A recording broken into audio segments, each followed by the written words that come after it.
அண்மை செய்தி, மினி பேருந்து கட்டணம் மாற்றி அமைக்கப்பட்டிருக்கிறது.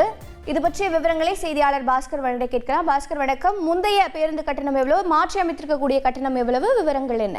முதல் 2 கிலோமீட்டருக்கு 4 ரூபாய் என்ற அளவில் இந்த கட்டணம் என்பது மாற்றி அமைக்கப்பட்டிருக்கிறது. அதைத் தொடர்ந்து 4 கிலோமீட்டர் வரை செல்லக்கூடிய மினி பேருந்துகள் எடுப்பதற்கான கட்டணங்கள் என்பது தொடர்ந்து மாற்றி அமைக்கப்படும்.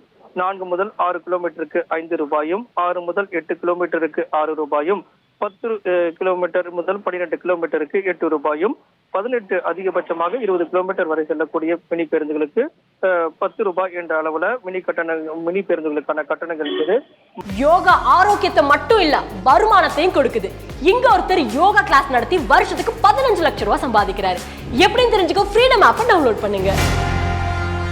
மாற்றி அமைக்கப்பட்டு இதனுடைய நடைமுறை என்பது மே 1ஆம் தேதி முதல் நடைமுறைக்கு வரும் என்பதுதான் தற்போதைய தமிழக அரசு கெசட் மூலமாக இதற்கான அறிவிப்பை தற்போது வெளியிடப்பட்டிருக்கிறது.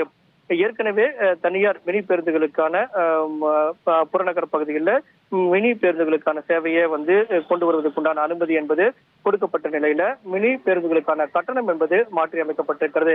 2011ஆம் ஆண்டு கட்டணம் என்பது மாற்றி அமைக்கப்பட்டு நீதிமன்ற உத்தரவின்படி மினி பேருந்துகளுக்கான கட்டணம் என்பது அமைக்கப்பட்டது.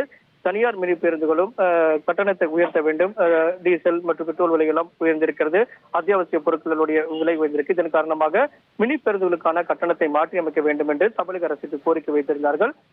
தமிழக போக்குவரத்துறை அமைச்சர் சிவசங்கரை சந்தித்து இதற்கான அனுமதியை கோரியிருந்தார்கள். அமைச்சரவை கூட்டத்திலும் மினி பேருந்துகளுக்கான கட்டணத்தை மாற்றி அமைப்பதற்கு அமைச்சரவையும் அனுமதி கொடுத்திருந்தது. அதன் அடிப்படையில் தான் தற்போது கெசட் வெளியிடப்பட்டிருக்கிறது. அரசு மினி பேருந்துகளுக்கான கட்டணத்தை மாற்றி அமைத்து அதற்கான அதிகாரப்பூர்வமான அறிவிப்பு வெளியிடப்பட்டிருக்கிறது. மே 1ஆம் தேதி முதல் இதற்கான நடைமுறை என்பது அமலுக்கு வரும். அந்த வகையில அப்போது முதல் மினி பேருந்துகளுக்கான கட்டணம் என்பது அதிகமாக வசூலிக்கப்படும். இதன் காரணமாக மினி பேருந்துகளில் செல்லக்கூடியவர்கள் கட்டணத்தை அதிகமாக கொடுத்து செல்ல வேண்டிய நிலை இருக்கும்.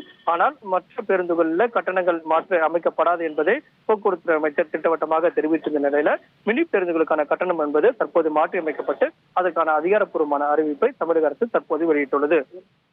தகவல்களை வழங்கியதற்கு நன்றி பாஸ்கர்.